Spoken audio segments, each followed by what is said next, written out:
ইসিসে Paris. আসসালামু আলাইকুম everyone, আপনাদের ইউসিএল টকে স্বাগতম। অসাধারণ, অবিশ্বাস্য ইউসিএল ইতিহাসের সেরা ম্যাচ দেখে ফেললাম আমরা, পিএসজি ভার্সেস বায়ার্ন। মানে মাথা শুধু এদিক ঘুরে গেছে আর ওদিক ঘুরে গেছে। এ পাশে এ গোল মারতেছে, এ পাশে ও গোল মারতেছে।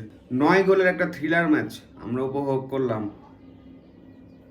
সম্ভবত এটাই ইউসিএল ইতিহাসের সর্বোচ্চ স্কোর, 9 গোল।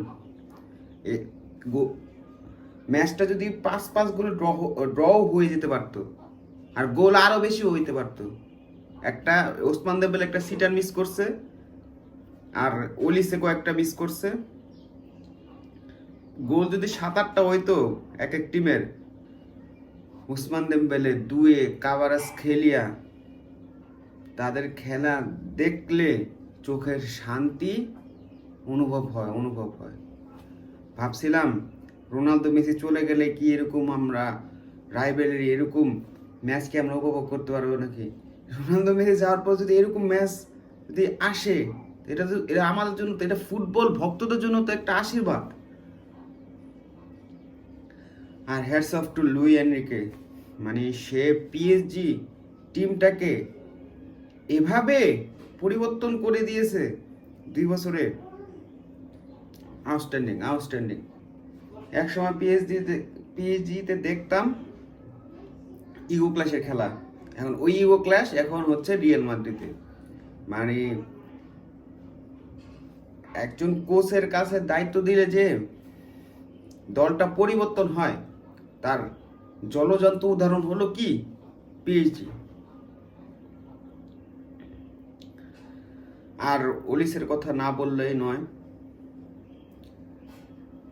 নেইমারের পর এই ফার্স্ট কোনো খেলোয়াড়কে দেখে মনে হচ্ছে যে Neymar is back, prime Neymar is back. তার পায়ের সিল্কি স্মুথ ড্রিবলিংগুলো দেখে মনে পরম শান্তি অনুভব হয়। মনে হচ্ছে কি 2014-15 সালে নেইমার মাঠে নামছে ওলিসের রূপ নিয়ে। কি সুন্দর করে ড্রিবলিং করলো, একটা গোল তো হয়ে যেত যদি সাফনভ যদি ওইটা ক্লিয়ারেন্স না দিত। কি সুন্দর করে ঢুকে গেল,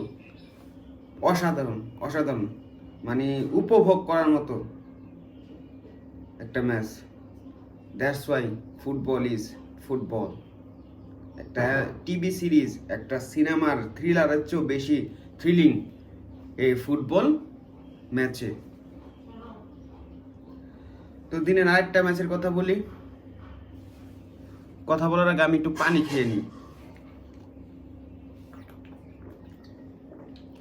আবার কেউ বললেন না যে বোতলের ভিতরে তরমুজের শরবত খাচ্ছি। অ্যাবসোলুট হারাম বল। মানে 2টা স্কোর হয়েছে, 2টাই কিসে? পেনাল্টিতে। আবার 2টা স্কোর করছে 2 দলের 2 স্ট্রাইকার। এতটুকু মাদ্রিদের হয়ে আলভারেজ, আর আর্সেনালের হয়ে গায়ে করে করেছে। ওই ম্যাচের কথা, ওই ম্যাচ যে বোরিং হবে, মেরে হবে, এটা স্বাভাবিক, এটা আমরা সকলে জানি। কারণ 2 হারাম বল ট্যাকটিশিয়ান কালকে রাতে মুখোমুখি হয়েছে। না, আর্সেনাল একটু ভালো খেলছে আর কি, একটু ভালো খেলছে আর্সেনাল, কিন্তু বার্সেলোনার লগে যে এই অ্যাথলেটিকো মাদ্রিদ খেলছে এটা অবিশ্বাস্য। বুঝাই যেতেছে না যে এই অ্যাথলেটিকোই ওই ম্যাচে ছিল। বার্সেলোনা কিভাবে, আমি বুঝি না কিভাবে অ্যাথলেটিকো মাদ্রিদের সাথে হারছে। মানে নিজেদের ঘরের মাঠের অ্যাডভান্টেজও নেয় নাই তরমুজ ব্যবসায়ী দিয়াগো সিমিওনে। এই ম্যাচ নিয়ে আর কিছু বলার নাই, দেখি কি হয় ভবিষ্যতে। হয়তো আর্সেনাল ফাইনালে উঠে যেতে পারে।